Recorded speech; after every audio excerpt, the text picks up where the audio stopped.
What is up, guys? Welcome to my new video, and in today's video we have new episode of Zero to Hero in the War Within. And as you guys can know, this is episode 5 right now, but the thing is, everything you are going to see in this episode already happened, as I recorded this a month ago, but I didn't have time to edit it or upload it. That's why we are doing it now. And in the last episode, as you can see, we managed to hit 2000 rating, but actually in this one we managed to make some very big progress in the rating.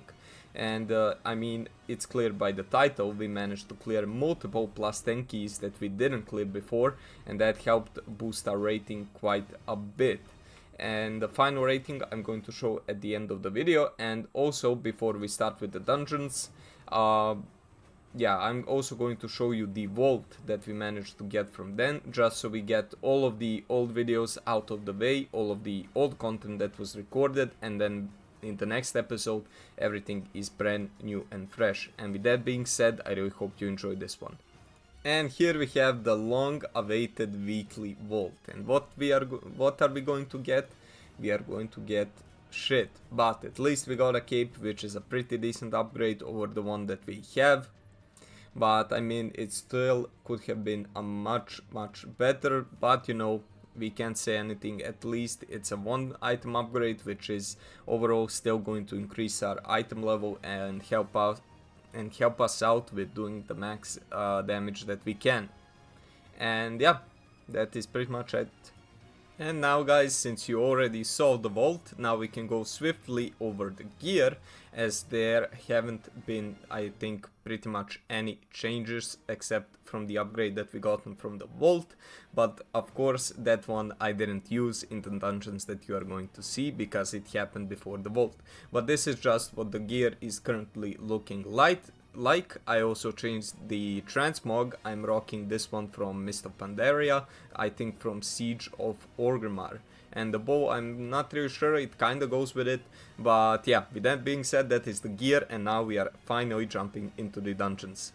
And here is the first dungeon that we have pre-recorded, and it's a +9 Teeter of Pain. I'm pretty much sure that this was my key. And yeah, I mean, after I got thrown here down the platform, my tactic is just AFK. I mean, most of the classes have insane burst, whilst I'm really not that confident that the Beastmaster Hunter has better burst than Red Paladin, but it doesn't really matter. The boss goes down without any problem once we get back on.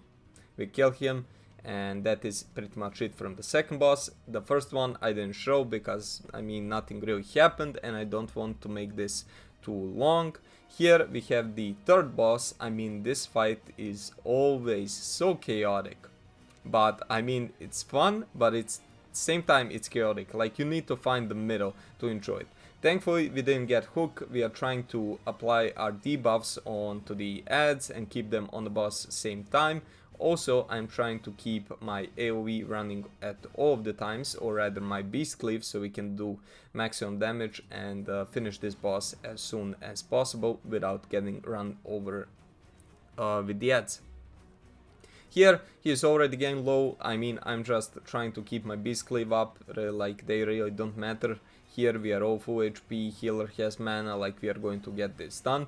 We just need to focus down on the boss, and that is exactly what we do. With finishing him, even though I switched targets, well, I'm just stupid. I mean, you can see the keys that I'm doing.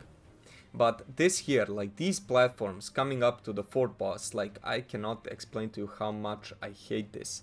Like, I never understand to what do I die. Like, does this always kill you? Or like, I mean, I could have used probably turtle shell to prevent it, but I didn't. Once again, platform, guess what is going to happen? I'll give you just one guess. Did you guess right? Yeah, your boy died once again. And like, these deaths get me so tilted, like I cannot explain it to you. Like, it's not even that I swear into the microphone or talk shit. It gets me so mad that I die to stuff like that. But in the end, thankfully, it didn't matter.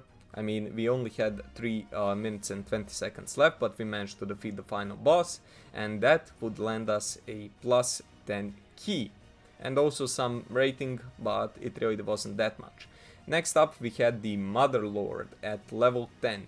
And this dungeon I tried making group, I think like 3 times, something like that, no one would join.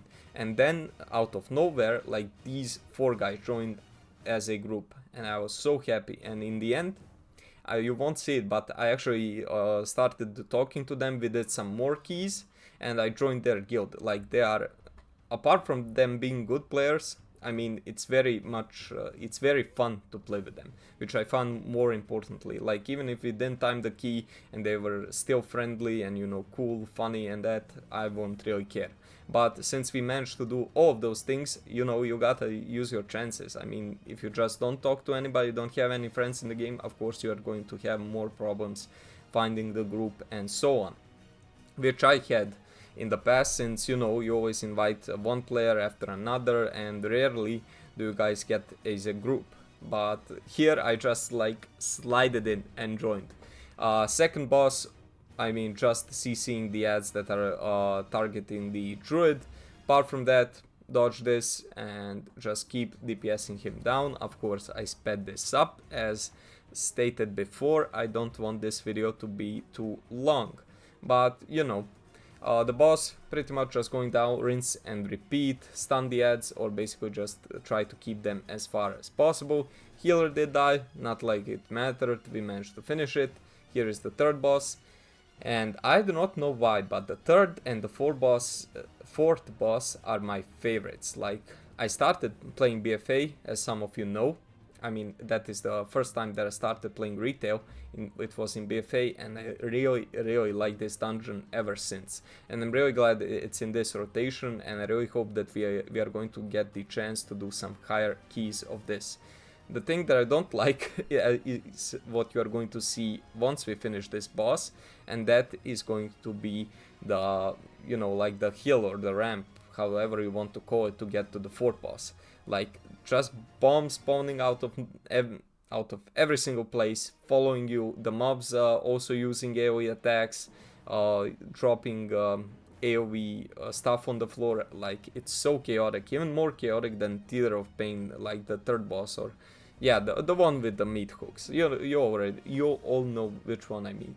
But like this part, I sped it up, but this is so chaotic. Like here, it's not, of course, because it's just the start and we pulled the first mob. But once you start going up, like, these bombs are just following us all around. And I really don't want to experience them exploding. Here, I'm pretty sure we had quite a bit of luck that the bomb didn't trigger. But apart from that, you know, we managed to clear them. Moving up to the last boss, still 10 minutes and 45 seconds on the clock, which is very important. Maybe we even get a +2, which I personally do not remember. Did we get a +2 or not? And I didn't really check right now whilst I was editing the video. But I guess we are going to find out together. Here, bunch of more bombs. We also need to get the mobs so we have 100%. But considering that I know what this boss does, and that we have 9 minutes and like 15 seconds, I'm pretty sure that we just managed to get a +1. And yeah, spoiler alert, we didn't fight and we finished the key on time. I mean, what did you expect from me? Like, only plus keys, never depleting, and so on. I mean, all of the depleting, that's in the past. Now we are moving up in the world, as the Bob from Hearthstone Tavern says in the Battlegrounds. You're moving up in the world. Yeah, Bob, I am, as you can see. And yeah, we just need to finish off these last 2 ads, and then we are going to make way for the last boss, which sadly, I mean, even if he didn't have his mechanics with the barrels, we still need, still 1 minute and 10 seconds is not enough to get him down. I mean, we did have 4 deaths, but apart from that, the run was still very fun and very enjoyable, using my Hunter's Mark just so we get some extra damage out of it.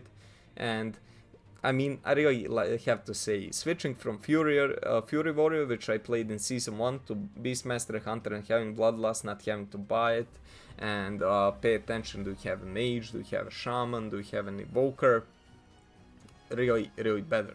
Like, these guys, they knew everything, where to stand, what to do, and I didn't really understand why do we needed to stack. since the bomb only went on one player, but yeah, we did stack on the bomb. Here just dodge the rotating machine gun. Apart from that, he just does his rocket, and I mean, I stacked as the guy said. And soon we are going to trigger phase 2 of the boss, and I'm pretty sure that all of you know what it does. If you don't, you are going to see. Once again, machine gun, and here he goes into his protective shell. I also try to keep my oh my god, what is the buff called? I try to keep my pets buffed all of the time, so even when the boss gets out of his protective shell, that we are just ready to continue pumping on, and that we don't need to regain all of our stacks. And here is the last barrel that he needs to destroy to lose the shield. He does it, we start DPSing once again. We stack on the mark that a tank has put on, and I mean, apart from that, it's once again rinse and repeat, as I like to say. Just finish the fight, he's going to do the machine gun, although I'm pretty sure the machine gun starts becoming faster after phase 2. Yeah, even watching this, I'm pretty sure it does. But it's still very easy to dodge, and the fight, I mean, with very little mechanics, just a DPS check, let's say it like that. Here, we get a +10, and we also get some shoulders. Next up was the Priory +10, but since in the last episodes we did like +8 and +9, I don't want to show this. Of course, we finished this, and we actually managed to get a +2 on this, and this was with the same group. We talked a bit, and we were like, let's do another key, yeah sure, but they wanted a +10, so I went on to deplete it to a 10. And the last one is a Teeter of Pain once again, and why I didn't cut this out is a very good question, but yeah, I guess I will probably do that right now. And after cutting out what we didn't need, this dungeon wasn't with the same group. As I said, I don't want to do all of the dungeons with them, so you don't type in the comments that I'm getting boosted or whatnot. So I just went on, made a random group, and we managed to finish this one on a +10 as well. And with that final +10 key that you just saw, that puts us directly at 2269 Mythic Plus rating. And in the next episode, we are surely going to try and push for 2.5k at least.